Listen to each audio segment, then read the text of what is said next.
Good morning, student. Myself Chirag Sukhani, and I'm going to teach you financial management subject. And today in this session, we will continue our calculation part, that is price of the shares according to the Gordon model. Now, in this session, we will continue fourth number sum. The EPS of the company is rupees 10. Rate of return on the investment is 20%. The company follow the policy of payout ratio of 60%. Use Gordon's formula or use Gordon's model. The theoretical market price of equity share is rupees 300. Are you satisfied with the current dividend policy of the firm? If not, what should be the optimum payout ratio? Now, मैंने आपको बोला है कि जो भी information दिया उसको short में लिखो first. The EPS of the company is rupees 10. So EPS is what? 10. Rate of return on investment is 20%. Now rate of return on investment is what? R, 20%. The company follow the policy of payout ratio of 60%. And DP ratio 60%. Therefore retention ratio क्या हो जाएगा? 40%. Retention क्या हो जाएगा? 40%. Use Gordon's model apply करना है. The theoretical market price of equity share is rupees 300. यानी in this sum P is given, price of the share दे दिया है, दैट इज 300 रुपीज. अभी आपको क्वेश्चन पूछा, are you satisfied with the current dividend policy of the firm? ना, मैंने आपको बोला है कि सेटिस्फाइड है या डिससेटिस्फाइड है. ओके, ये आपको किससे कंपेयर करना है? बाय कंपेयरिंग आर एंड के ई ना, आर एंड के. बट इन दिस सम के ई इज नॉट गिवन. दिख रहा है आपको? ईपीएस दिखा, आर दिखा, DP ratio and retention ratio देखा, बट एंड प्राइस देखा, but K E is not given. Okay, that is cost of equity is not given. Because K E and R को compare करेंगे, उसके बाद आपको पता चलेगा whether it is growing firm, declining firm या normal firm. And then we can say it is satisfied with the current dividend policy or no policy of the firm, या not satisfied with the current dividend policy of the firm. okay, so first step में आपको क्या calculate करना पड़ेगा? के ई. Okay, so formula क्या है? P is what? E into bracket 1 minus B upon K E minus B R. Formula है ना. नाउ यहाँ ये सम्स में P दे दिया आपको कितना? 300 rupees. Equal to EPS is given 10 in the bracket 1 का 1. ना रिटेंशन रेशियो कितना है? 0.40 डिवाइडेड बाई के ई. फाइंड आउट करना है K E minus B retention ratio 0.40, R 0.20 है ना. नो 300 का 300 इक्वल टू 10. 1 माइनस 0.40 यानी 0.60 डिवाइडेड बाय के का के रहेगा माइनस 0.40 इंटू 0.20 दैट इज 0.08 है ना. नो अगेन 300 का 300, 10 इंटू 0.60 यानी 6 डिवाइडेड बाय के ई माइनस 0.08. ओके, अभी आपका मैथ्स का रूल ये सब ऊपर जाता है. सो 300 का 300 ये ऊपर जाएगा, के E minus 0.08 is equal to 6 ना. नाउ 300 के ई, 300 इंटू के ई, तो 300 के ई माइनस 300 इंटू 0.08 कितना आएगा? 24 is equal to 6. Okay, 300 K ई का 300 के ई रहेगा इक्वल टू 6 का 6, ये माइनस 24 ये साइड जाएगा तो क्या हो जाएगा? Plus 24. Clear? 300 K E is equal to 6 प्लस 24 30.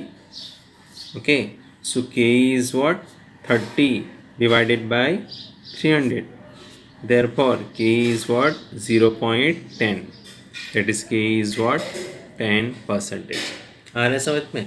अभी इजी हो गया. आर है, के ई है. So are you satisfied with the current dividend policy of the firm? आपको डिटरमाइन करना है. सो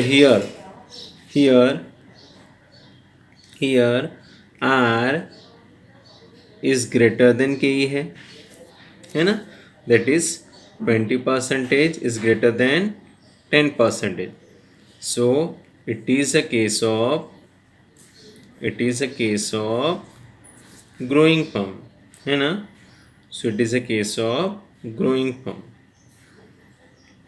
Thus optimum payout ratio क्या होना चाहिए?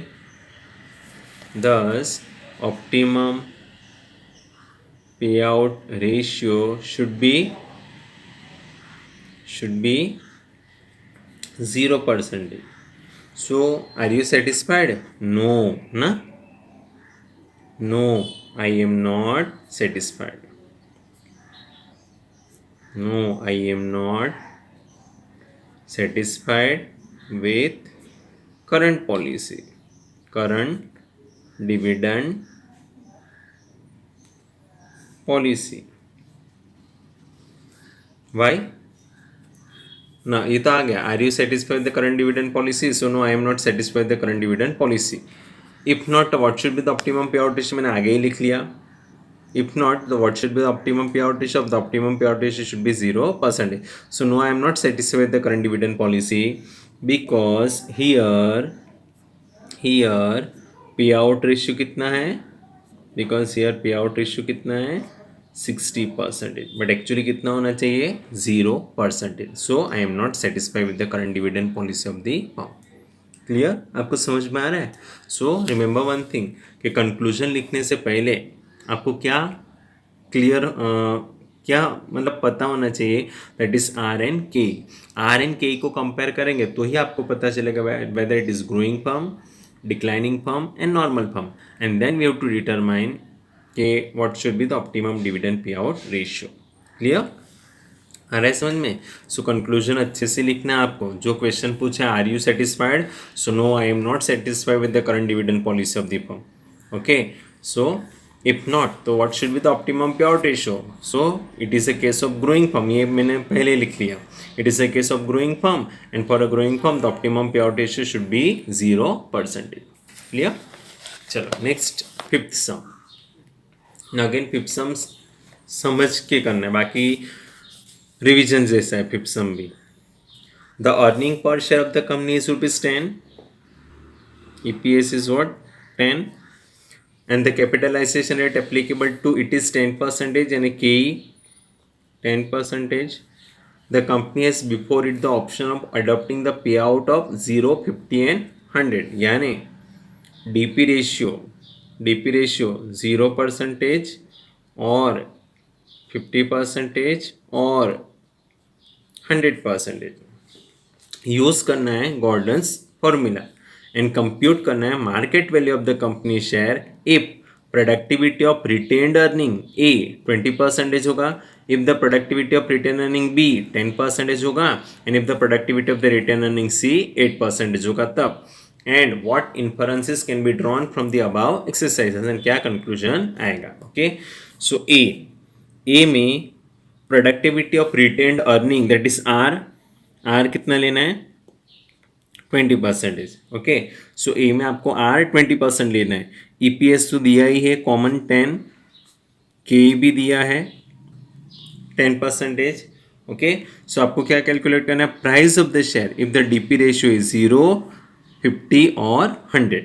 ओके, चल फर्स्ट हम लोग प्राइस करेंगे पे out at the rate of 0%. Now if payout at the rate of 0%, so retention क्या हो जाएगा? Retention is what? 100% ना. ओके, सो प्राइस कैलकुलेट करेंगे. P is what? E into bracket 1 minus B upon KE minus BR. So E कितना है? 10.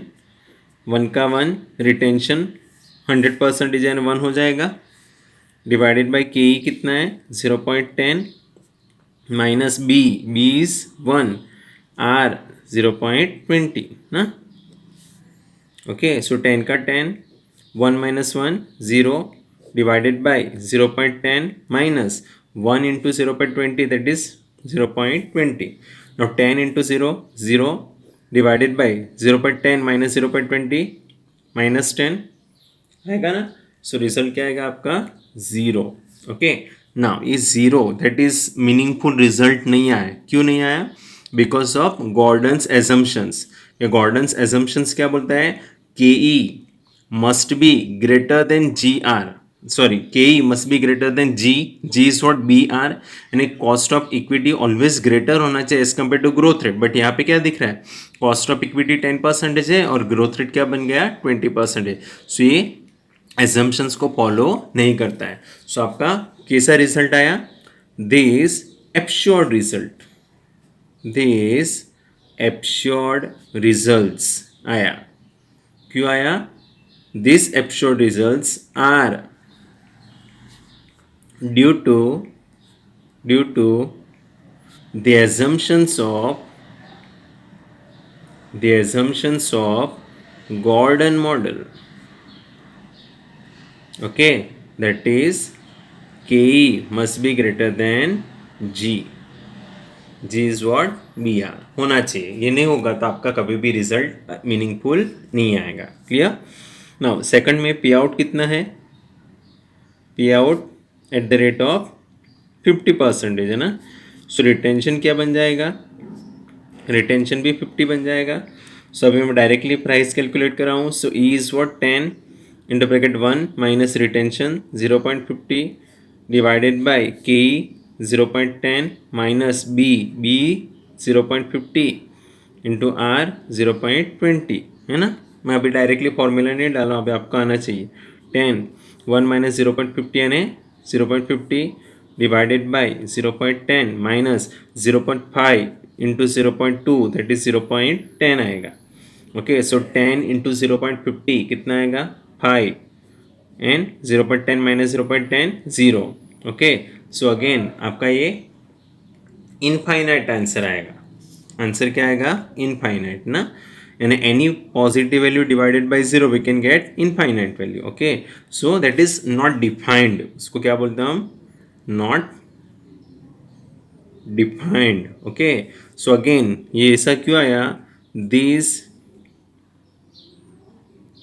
Absurd results are due to the assumptions of Gordon model. इन Gordon model का assumptions क्या होना चाहिए? K E must be greater than G, but यहाँ पे ऐसा नहीं है। K E and ji equal हो गया, इसीलिए आपका रिजल्ट क्या आया? एब्सर्ड रिजल्ट है, that is not defined. Clear? Now see पे आउट रेशियो कितना है? 100%। सो थर्ड में पे आउट 100% है, तो रिटेंशन क्या बन जाएगा? 0%। रिटेंशन क्या बन जाएगा? 0। So again directly price of the share is equal to E कितना है? 10 1 minus B is 0 divided by K 0.10 minus B कितना है? 0 इंटू आर 0.20 ना। So 10 1 minus 0 1 divided by 0.10 minus 0 into 0.20 0। So 10 into 1 10 divided by 0.10। So आपका answer क्या आएगा? ₹100। Okay, ना अभी आपको इन्फरेंसेस क्या मिला? सो हियर ये कौन सी फॉर्म है? Are is greater than K E है, that is 20% is greater than 10%। So it is a case of which form? So it is a case of growing form. Okay, and the optimum payout ratio must be 0%. Clear? Okay, so here what happened? So here payout ratio increase होगा, payout ratio इंक्रीजिस होगा, तो price of share decrease हो जाएगा, because optimum क्या होना चाहिए? 0 ना। आपको अभी क्वेश्चन जाएगा तो यहाँ पे तो ये 0 आंसर आया ऑप्टिमम, बिकॉज यहाँ पे एजम्पशंस फॉलो नहीं किया। सो ऑलवेज कौन सा रिजल्ट आएगा? एब्सर्ड रिजल्ट आएगा। ओके, ना अगर आपको कुछ डाउट जाता है कि 100% पे 100 रुपीज़ आए, तो आप 90 पे कैलकुलेट करना, 80 पे करना, 70 पे करना। सो 70 पे ज़्यादा प्राइस आएगा, 80 पे उससे कम आएगा, 90 पे उससे कम आएगा और 100 पे और कम आएगा। ओके, सो आपको क्लियर हो जाएगा। सो ग्रोइंग फर्म है, सो ऑप्टिमम पे आउट रेशियो 0% होना चाहिए। सो जैसे पे आउट रेशियो इंक्रीज करेंगे तो price of the share decrease हो जाएगा। क्लियर? सो ये ए का आंसर कंप्लीट हुआ ना।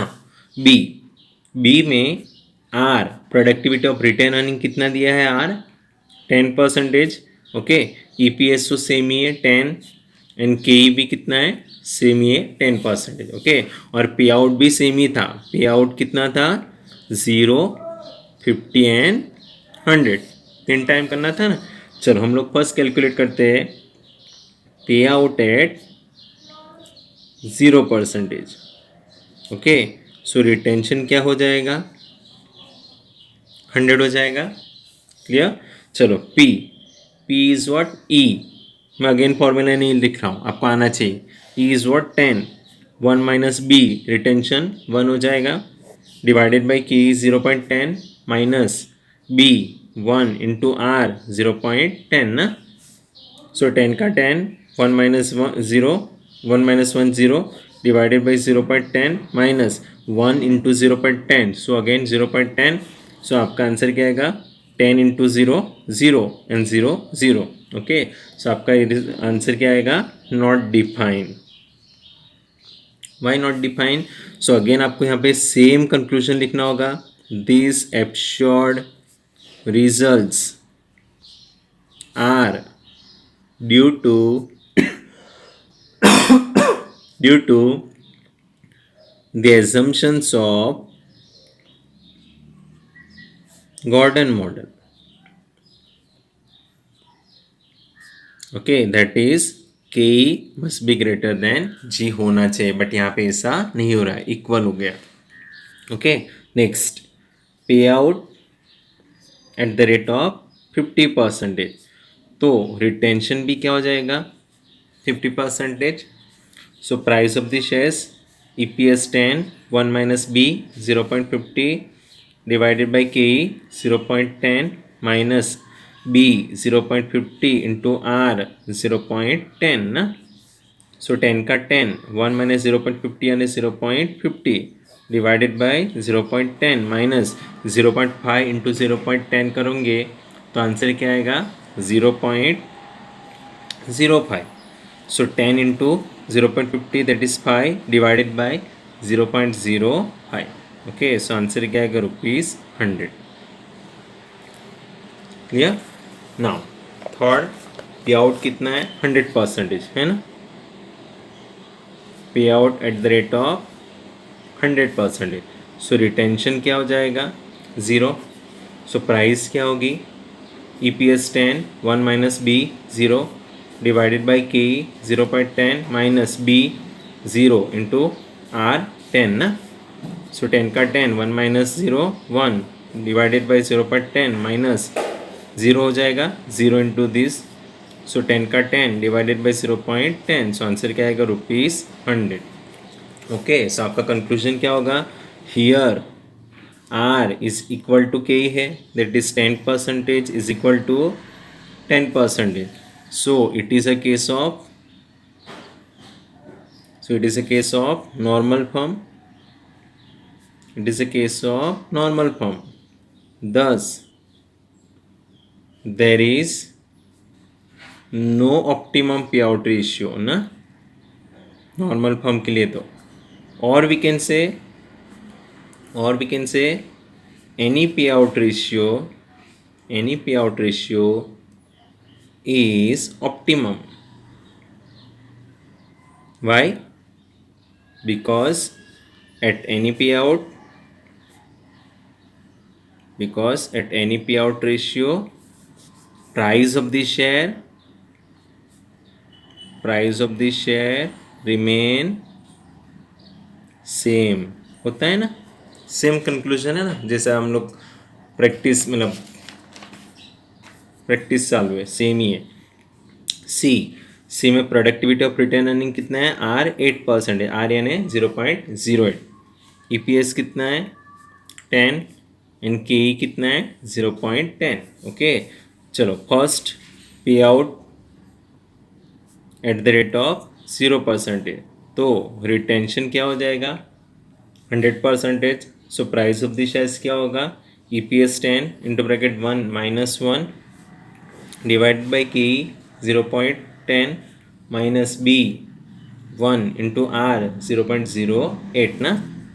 So 10 1 minus 1 0 divided by 0.10 minus 0.08, so 0 divided by 0.02, so answer क्या आएगा 0। ओके एक्चुअली 0% पे प्राइस वही आता है because of this Gordon's formula. हाँ नेक्स्ट पे आउट कितना है 50%, सो रिटेंशन भी क्या हो जाएगा 50%। So P is what E10 1 minus 0.50 B divided by K 0.10 minus B 0.50 into R 0.08 ना, clear. So 10 into bracket 0.50 divided by 0.10 minus 0.50 into 0.08, that is 0.04. okay so 10 into 50 5 divided by 10 minus 0.04, that is 0.06, so answer आएगा 83.33 rupees। clear। and third पे out कितना है 100%, so retention क्या हो जाएगा 0, so P is what 10 1 minus retention 0 ना divided by K 0.10 minus retention 0 and R 0.08, so 10 into bracket 1 minus 0 1 divided by 0.10 minus 0 हो जाएगा, so 10 divided by 0.10, so answer is what rupees 100। okay so आपका conclusion क्या होगा, here R is less than K, that is 8% is lesser than 10%, so it is a case of declining form, thus optimum payout ratio must be 100%। okay and as payout ratio decreases, price of the share also decreases। आएगा समझ में। सो ये पूरा जो आपका theoretical portion है ना, तो ये सब उसका पूरा कंक्लूजन है। क्लियर, चलो bye, take care. Now next session we will start third approach, actually dividend relevance model over Gordon model and Walter's model, Walter and Gordon model. Now अभी हम लोग नेक्स्ट सेशन में स्टार्ट करेंगे, that is irrelevance theory, that is first MM model, Modigliani and Miller। Bye, take care।